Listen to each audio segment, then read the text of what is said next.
ती हिमालयाची हवा आहे. अरे मला सांगा, या ठिकाणी अक्षय तृतीया झाल्यानंतर देवाचे कपाट उघडतात आणि भक्त दर्शनासाठी येतात. देवाला तेवढं बरं वाटत असेल. आणि दिवाळी झाल्यानंतर प्रतिपदेला पुन्हा देवाचे दरवाजे लागतात. 6 महिने इकडे कोणी फिरून पाहत नाही. मला सांगा, एवढ्या बर्फील्या हवेमध्ये, एवढ्या बर्फामध्ये माझा नारायण एकटाच राहतो. काय साधत काय करे, साधत काय? मग हे 6 महिने कोणी येत नाही. 6 महिने कोणी येत नाही. 6 महिने कोणी उपचार पद्धतीसाठी, कोणी लाड करण्यासाठी भक्त येत नाही. 6 महिने माझा नारायण काढत असेल कसे? सांगू तुम्हाला कसा काढत असेल. 6 महिन्यामध्ये जे जे भक्त लोक या ठिकाणी आले आणि भागवताची कथा सांगितली, ती कथा ऐकत ऐकत आणि आठवण स्मरण करतच माझा नारायण भगवान परमात्मा 6 महिने काढतो. 6 महिने कसा काढतो? कोणते 6 महिने कसे काढतो? आतापर्यंत भक्तांनी भक्ताचं वर्णन केलेलं चरित्र आठवतो आठवतो आठवतो. त्या भक्त भागवताचा आठव करतो. आणि आठव केल्यानंतर एवढ्या मोठ्या तपामध्ये या हिमालयाची हवा, हे बर्फ, याचा सुद्धा माझ्या नारायणाला विसर पडतो. आणि त्या तपातून दुःखाची जी चित्ता आहे ती त्या चित्तातून बाजूला सरकते आणि माझ्या नारायणाला थोडीशी त्याच्यामधून विश्रांती, आनंद प्राप्त होते. त्याला प्रतिकुलातून मिळालेला आनंद आहे. आपल्या जीवनामध्ये प्रतिकुलातून आनंद मिळण्यासाठी, प्रतिकुलामध्ये आनंद कर्म करत असताना सुद्धा आवडत नाही तरी करतो, त्याचं नाव आहे आनंद. मिळणारं फल इच्छा पूर्ण झाल्यानंतर, इच्छा पूर्ण झाल्यानंतर, वाक्यरचना ऐका, जशीच्या तशी शब्द पाठवायचा. इच्छा पूर्ण झाल्यानंतर जीवाला त्याचं जे सूक्ष्म अंतकरण आहे, त्याचं जे चित्त आहे, ते थोडंसं स्थिर होते. का? तर त्याची इच्छा पूर्ण झाली. इच्छा पूर्ण झाली म्हणून चित्त स्थिर होते आणि त्या चित्तामध्ये त्या आनंदाचं प्रतिबिंब पडतंय. थोडक्यात त्याला छाया म्हणा ना, त्याला छाया म्हणा ना. आम्ही त्यालाच आनंद म्हणायला निघालो. ते आनंद नाही, ते सुख आहे. ते काय? ते तात्पुरतं मिळालेलं सुख आहे. इच्छा पूर्ण झाल्यानंतर जे कोणाला एखाद्या वस्तूतली इच्छा असते ना माणसाला, ती मिळाल्यानंतर माणसाची ती इच्छा पूर्ण झाली की माणसाला ती मिळते. काय सांगू तुम्हाला, कथा करत असताना शुक्ताल पासून रामेश्वराची चिठ्ठी टाकणं चालू आहे. आणि काही लोकांचं म्हणणं आहे, जायचं तर मला सोबतच भागवताला ऐकायला जायचंय रामेश्वरला. तसं जायचंच नाही. जायचं तर मला सोबत भागवत ऐकायला जायचं रामेश्वराला, नाही तर जायचंच नाही अशी म्हणणारी काही माणसं, त्यांचे शरीर चांगलं असलेले, शरीर त्यांचे कमकुवत झाले तरी सुद्धा अजून गेले नाही रामेश्वरला. आणि चिठ्ठी निघाली नाही. जा, रामेश्वरची चिठ्ठीच नाही निघाली. त्या जगन्नाथपुरीला ज्या वेळेला चिठ्ठी हातात घेतली त्यावेळेला सगळ्यांना विचारलं कोणती असो, सगळेच म्हटले रामेश्वर. कारण सगळ्याच्या मनात रामेश्वरला जायचं. जे आपल्या मनात असेल तेच माणसाच्या ओठावर येत असते. सगळ्यांनी रामेश्वर रामेश्वर रामेश्वर म्हटले. आणि चिठ्ठी कुठली निघाली? माहितही नाही कुणी कोण्या खोपऱ्यात आहे. नैमिषारण्य. कोणालाच माहित नव्हतं नैमिषारण्य म्हणजे काय. काय बाबा, अरण्यात मी कुठं जाणार? ज्यांना त्याचं महत्व आहे त्यांना कळालं. नंतर गेल्यानंतर महत्व तिथे कळालं. ते नैमिषारण्य असं. तर तिथे पण रामेश्वरची चिठ्ठी निघाली नाही. त्याच्यानंतर 2 धाम बाकी होते. एक हे धाम बाकी होतं आणि एक रामेश्वर होतं. काय ईश्वराचा एक दिवस संकेत झाला काय माहित नाही. सहज दादा सांगतो तुम्हाला, 3 माणसं होते माझ्या समोर बसलेले. तुम्ही नव्हते अजिबात. एक कैलास गायकवाड, एक बाबू दादा, चाळीसगावाच्या तिकडच्या मंडळीला माहित आहे ते नाव, आणि एक पांडू तात्या. हे 3 माणसं माझ्या समोर बसलेले होते आणि ते म्हटले, महाराज आपल्याला बद्रीनाथला भागवत करायचं. आता मला माहित आहे बद्रीनाथ आणि केदारनाथ जायचं म्हटलं की कसं, माणसं कशी पाहिजे हे मला माहित आहे. मी म्हटलं सगळं तुम्ही सांभाळत असाल तर आपण नारायण करू बद्रीनाथाला कथा. तुम्ही सांभाळा सगळं, तुम्ही सांभाळू सगळं आणि करू कथा. कथा ठरली, पॉम्पलेट छापले. सांगू का तुम्हाला, प्रारब्ध जर नसेल ना तर एवढ्या लाभातून सुद्धा त्याला बाजूला काढते. खरं सांगतो मी तुम्हाला, एवढ्या लाभातून ज्यांच्यामुळे कथा ठरली, संकेत झाला मला तो, ज्यांनी सगळं सांभाळतो म्हटले ते 3 माणसं, त्याच्यातलं एक तर येऊन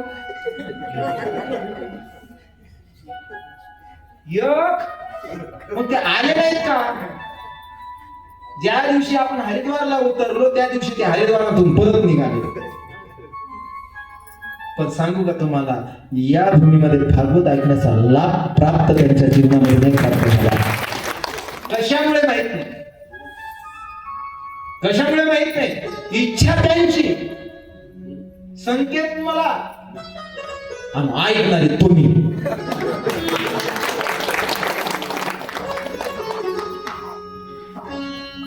ऐकणारे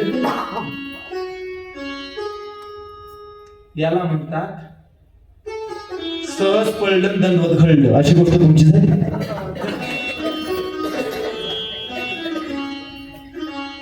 तुम्ही ना माझ्या पुढे होते डोळ्यासमोर की तुम्ही येणार आहात म्हणून. ज्या वेळेला ठरलं त्यावेळेला तुमचे नाव मला कित्येक दिवस माहिती नव्हतं कोण कोण येणार. तिकीट काढणाऱ्याने काढले, नियोजन करणाऱ्याने केलं. बरं इकडं मला काहीच माहिती नाही, ती नियोजन करणार. आता हे 3 जण बाजूला सरकले, ती 1 जण आला, त्याने हे सगळं नियोजन केलं. आणि इथपर्यंत बद्रीनाथानं आपल्याला प्रतिकूल परिस्थितीमध्ये तप करत करत इथपर्यंत पोहोचवलं. तप करत करत. आणि या स्थानावरती फक्त तप करणारा टिकतो, दुसरा टिकत नाही. काय काय फुकट भेटणार आहे का तुम्हाला एवढा लाभ? फुकट भेटणार आहे? काही थोडी कमकुवतपणा जर असेल तर ते तप करून घेतलं. कधीपासून? रेल्वे लेट होली झाली तेव्हापासून. जाऊ हरिद्वारला, रेल्वे जाणार आहे, तिथून त्या रेल्वेत बसू, मस्त तिथे पोहोचू, स्वयंपाक करून जेवण मस्त झोपू, मस्तच गाडीत घ्या, करा मस्त जेवण. झालं. एक प्रयोग थांबला, दुसऱ्या दिवशी निघू. जेवण झाले, गाड्याच लवकर आल्या नाही.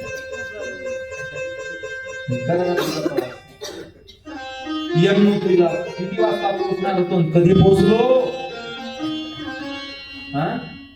कधी पोहोचलो आपण?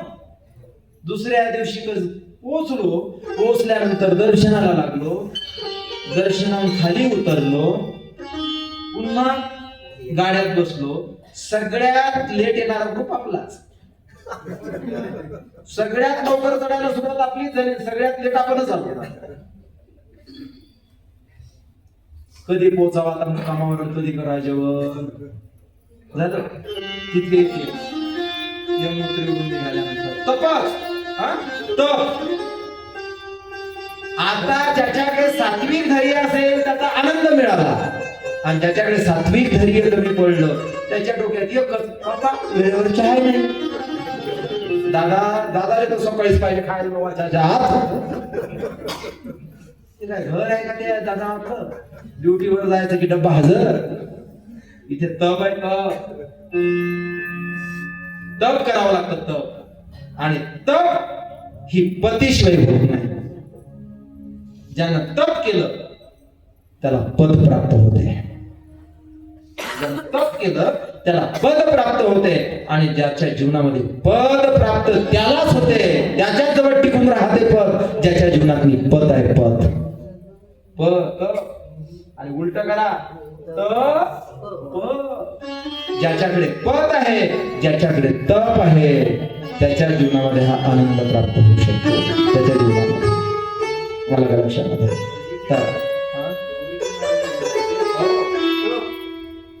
तर नहीं किया तो उनको उसका अर्थ पद होता ना, जिसका अर्थ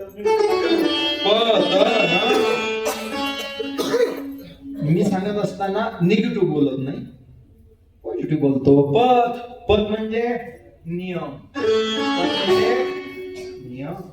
जीवनामध्ये नियम असले पाहिजे. आणि पद न, पद नसेल तर न म्हणजे नाही, पत न असो मग पद नाही, पद त्याचं पतन होतं, पतन असो. तर काय सांगत होतो? तर केदारनाथ भगवान परमात्म्यांनी सुद्धा तसंच तप करून घेतलं, इथपर्यंत पोहोचवलं. इथे आल्यानंतर असं वाटलं मस्त खोलीत जाव, गरम पाण्याने आंघोळ करा. इथे आलं तर लाईनच नाही. गरम पाण्याच्या कुंडावर जाव तर पायी पायी म्हणते. तप हे तप आहे. तप हे निर्माण झालेले जे सगळ्या गोष्टी असतात हे मनुष्य तयार करत नसतो. आपण तर ठरवलं बद्रीनाथाला आपण सकाळी 5 वाजता दुपारी 5 वाजता पोहोचू इथे आणि कालच कथा सुरू होऊ. पण सांगतो तुम्हाला थोडस तप अपूर्ण राहिलं. ज्या वेळेला तुम्ही गुरुजी हॉटेलमध्ये गेले त्यावेळेला मला कसं तरी झालं होतं की आपण जाऊ हॉटेलमध्ये मस्त गरजेच्या झोपामध्ये. पण विचार केला देवानं आपल्याकडून तप करून ठरवायचं, तप करायचं ठरवलं. का जायचं आपण? या गाडीमध्ये आलो, याच गाडीच्या पुढे थांबायचं, दुसरीकडे थांब. बोला मी तिथून हल्लो का सकाळपर्यंत. जेव्हा उठलो तेव्हा सगळ्यांना उठवलं आणि गाडीतच बसलो. तुम्ही नाही गेले का? झालं मग तुमचं तप. म्हणून तर तुम्हाला देवानं भागवताच्या पुढे आणलं, तप करून आणलं, तप करून. तप आणि इथे आल्यानंतर ते तप पूर्ण झालं. भागवताच्या पुढे आले. भागवताच्या समोर आल्यानंतर त्या भागवताचं स्वरूप सांगत असताना व्यास महाराज म्हणतात सच्चिदानंद रूपाय विश्वोत्पत्त्यादि हेतवे. असं सत्यम परम धीमहि असं हे ध्यान आम्ही ज्याचं करतो ते कोण आहे? जे सत्य आहे, चित स्वरूप आहे आणि आनंद स्वरूप आहे. असा आनंद स्वरूप. कोणता आनंद स्वरूप? प्रतिकूल परिस्थितीमध्ये निर्माण झाल्यानंतरही समाधान बिघडत नाही.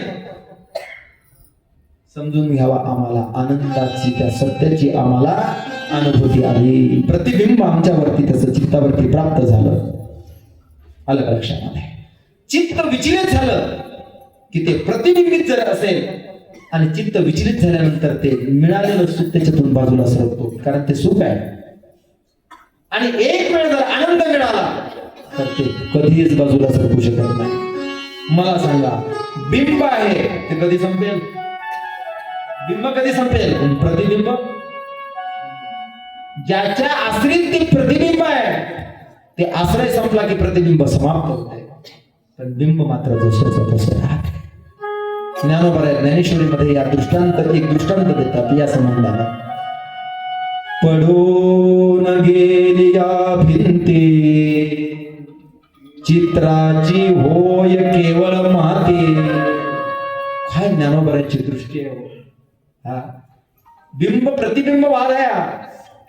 हा वेळ समाप्त झाली. हा एवढा सिद्धांत हातात द्यायचा आणि पुढे जायचं. काय?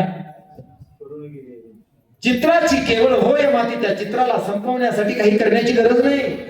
त्याला आश्रित असलेली जी भिंत आहे ती भिंत पडली की चित्र समाप्त होते. तसं आमच्या जीवनामधलं जे सुख आहे ज्याच्या आश्रित आम्हाला प्राप्त झालेलं आहे ते आश्रय संपला की आमच्या जीवनातलं सुख समाप्त होते. ते सुख समाप्त होते. आमच्या मनाच्या विरोधात थोडंसं काही झालं की आमच्या जीवनातलं आनंद समाप्त होते, सुख समाप्त होते. पण ते आनंद जर प्राप्त झाला तर जीवनामध्ये कितीही प्रतिकूल परिस्थिती निर्माण झाली, त्या गाडीच्या पुढे थंडी नसेल का तिथे? थंडी नसेल पण तरीही सुद्धा त्या थंडीमध्ये तो आनंद प्राप्त होतो याचं कारण आहे की ते प्रतिबिंबित नाही, ते बिंब आहे. ते बिंब आहे. बिंब असेल तर कधीच समाप्त होत नाही आणि प्रतिबिंब असेल तर आश्रयाचा नाश झाला की समाप्त प्रतिबिंब समाप्त होते. दृष्टांत मी असे कितीतरी सांगितले प्रतिबिंबाचे, परंतु माझ्याजवळ वेळ नाही ना. एक जरासा बुद्धीवर परिणाम झालेला व्यक्ती होता आणि तो फक्त त्याची बायको मेली म्हणून झाला त्याच्या बुद्धीवर परिणाम. काय झाले? त्याची बायको मेली, कारण त्याचं सर्व सुख तो पत्नीने मानत होता. सगळं सुख तिथे मानायचा. मग एक जो होता तो म्हटला, अरे तुझी बायको कुठे गेलीच नाही ना, कुठे आहे? त्यानं तो फोटो घेतला आणि तो फोटो दाखवला, हे बघ तुझी पत्नी. ते म्हणजे आता कुठंच जाऊ देणार नाही, कारण त्याच्या मनावर परिणाम झाला होता. आता कुठं जाऊ देणार नाही. मग कुठं जाऊ द्यायचे नाही, मग ठेवायचे कुठं? त्यानं जुनी पत्र्याची पेटी काढली आणि त्या पत्राच्या पेटीमध्ये त्यानं तो फोटो ठेवला आणि त्याला कुलूप लावलं. आणि ते दररोज उघडायचा आणि माझी बायको याच्यात नाही म्हणून त्याला काय वाटायचं? सुख मानायचं. काय वाटायचं? सुख वाटायचं त्याच्यामध्ये. का? तर माझी पत्नी याच्यामध्ये, माझी पत्नी याच्यामध्ये. प्रतिबिंब ही तुम्हाला सुख देऊ शकते, पण हे वेडेपणाचं सुख आहे. खरी पत्नी आहे का ती? पण ज्यानं मात्र हे उपाय सांगितला, हा उपाय मात्र त्याच्या चित्ताला स्थिर करणारा होता. तसं तुम्हाला अनेक याच्यामध्ये हे जे तुमचे वेगवेगळे उपाय शास्त्रामध्ये सांगितलेले आहेत तुमच्या इच्छापूर्तीसाठी, त्या इच्छापूर्तीसाठी म्हणून त्यांना शास्त्रामध्ये हे लिहायचं नाहीये. पण तुमचं चित्त स्थिर होऊन तुम्ही त्या सुखात न राहता आनंदाकडे जावं, याच्यासाठी तुम्हाला हे वेगवेगळे उपाय सांगितलेले आहेत. त्याच्यासाठी वेगवेगळे उपाय त्याच्यासाठी आहे. नाही तर फोटो ठेवून दिला पेटीमध्ये, त्याच्यात माझी पत्नी आहे, माझी पत्नी आहे, माझी पत्नी आहे. लोक वेगवेगळ्या विषयावरती, वेगवेगळ्या वस्तूवरच आपल्या जीवनात सुख मानतात. ते परम सत्य आहे का ते पाहतच नाही. परम सत्य ते आहे. कसं आहे ते? हे 3 लक्षणं सांगितले. आता त्या लक्षणावरती बोलत नाही, आता पुढचं सांगतो. तापत्रय विनाशाय, तिन्ही तापाचा जो नाश करतो असं ते आहे. तिन्ही तापाचा नाश करतो तो. तापत्रय विनाशाय, असा कोण आहे तो? श्री कृष्णाय वयम्